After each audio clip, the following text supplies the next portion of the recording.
Hello, boys and girls. My name is Miss Shy. What's your name?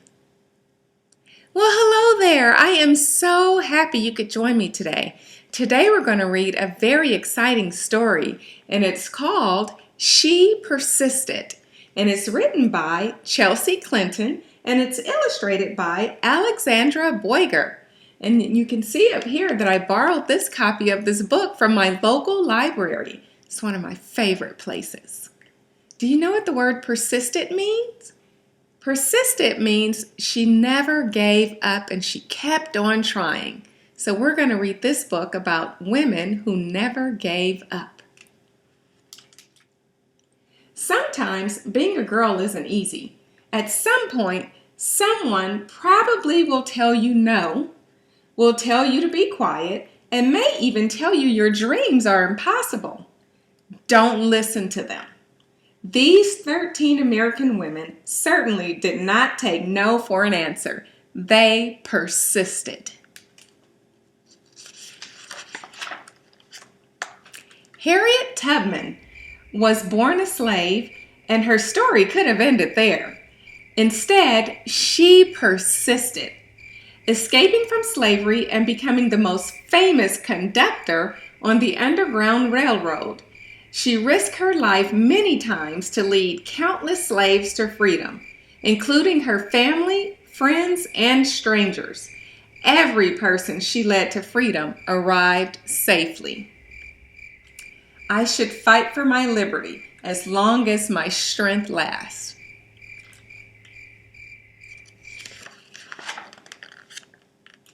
Once, Helen Keller became blind and deaf as a toddler.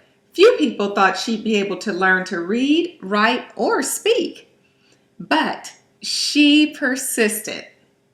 Helen learned how to do all three and not only became the first person with deaf blindness to graduate from college, but she used her story to help fight for more opportunities for people with disabilities in the United States and around the world.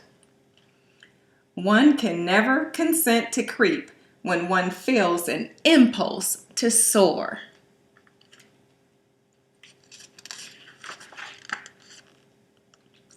After her family fled poverty and the threat of violence in Ukraine for a new home in New York City, Clara Limlick got a job working at a garment factory.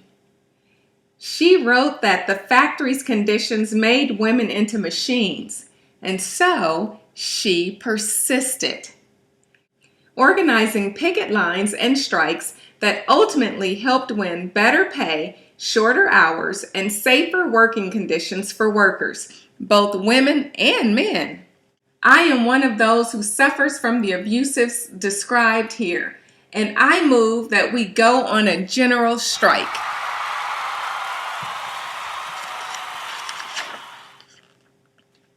Nellie Bly became a reporter in part because a male writer had said that working women are a monstrosity, and she wanted to prove that women could do anything.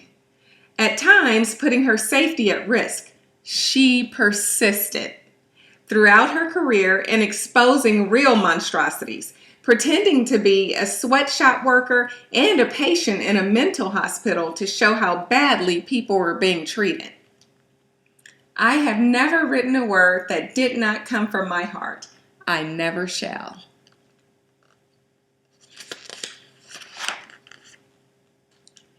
Inspired from an early age by her brother's childhood illnesses, Virginia Apgar was determined to be a doctor long before many girls had seen such dreams. Even though she qualified to be a surgeon, the male head surgeon at her hospital discouraged her because she was a woman. Nevertheless, she persisted, becoming an anesthesiologist and creating the Apgar score to test a newborn baby's health, which hospitals all over the world still use today. Nobody, but nobody is going to stop breathing on me.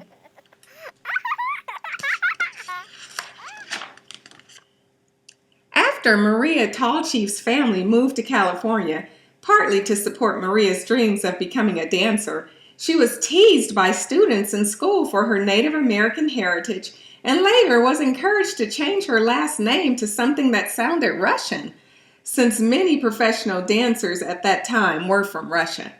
She persisted, ignoring all of the taunting and poor advice to become the first great American prima ballerina. It never occurred to me to say, it hurts to do that.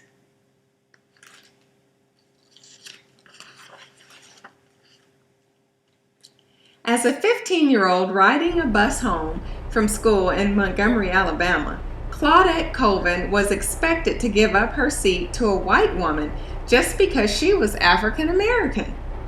In her refusal to get up, she persisted in taking a stand for what's right, helping to inspire Rosa Parks to make the same choice 9 months later, an act many point to as the starting of modern civil rights movement. I knew then and I know now that when it comes to justice, there is no easy way to get it. You can't sugarcoat it. You have to take a stand and say, this is not right.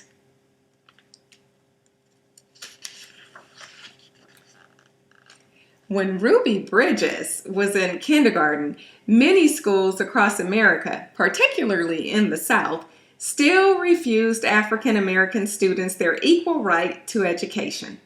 Ruby wouldn't be treated like a second-class student, and she persisted, walking for weeks past angry, hateful protesters to integrate an all-white elementary school in New Orleans. That fateful walk to school began a journey, and we all must work together to continue moving forward.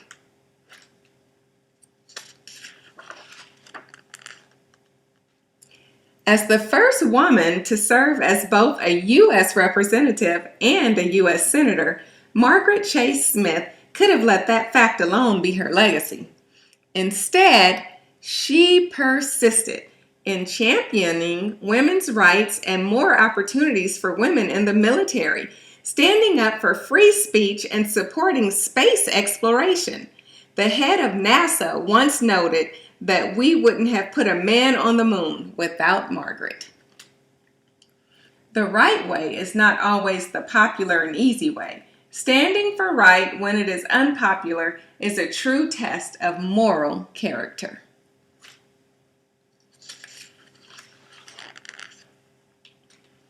Sally Ride always believed women could succeed in any math or science career. Although not everyone agreed, she persisted, and she became the first American woman in space. But that wasn't enough for Sally.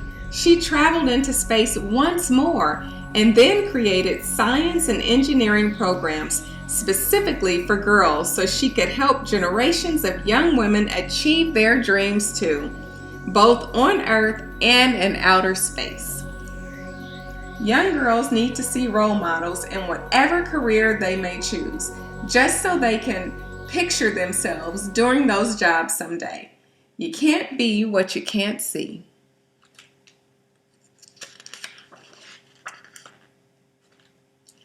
When, as a kid, Florence Griffith Joyner visited her father in the Mojave Desert, he would urge her to run faster and faster, to run as fast as a jackrabbit.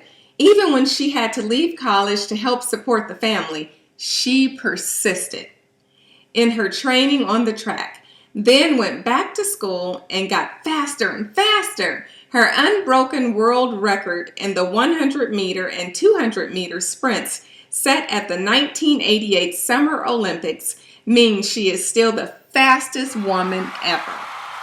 When anyone tells me I can't do anything, I'm just not listening anymore.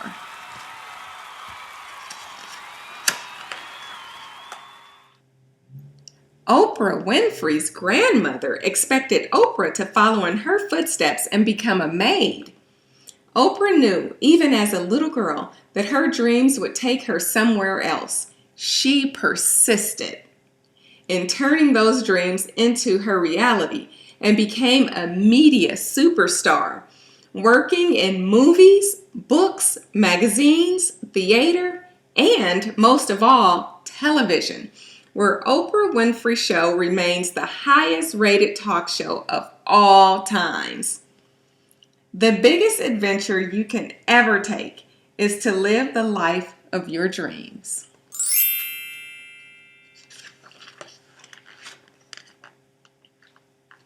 Watching fictional judges on television inspired Sonia Sotomayor to want to be a real-life judge when she grew up.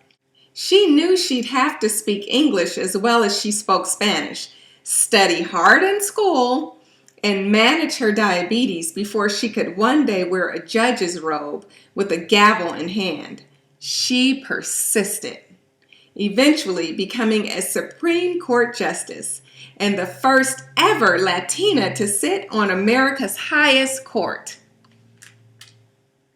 I have never had to face anything that could overwhelm the native optimism and stubborn perseverance I was blessed with. So, if anyone ever tells you no, if anyone ever says your voice isn't important or your dreams are too big, remember these women. They persisted, and so should you. Wasn't that an awesome story? I love how those women never gave up. Every time someone told them they couldn't do it, they did it anyway. They persisted, and they never gave up. So I want you to remember that no matter what your dream is, no matter how big it is, and no matter who tells you you can't do it, if you believe in your dream, then you should persist. Never give up. Make your dreams come true. You can do it. If these women did it, so can you. Thank you for joining me on Storytime Mom. Have a wonderful day. Bye-bye now.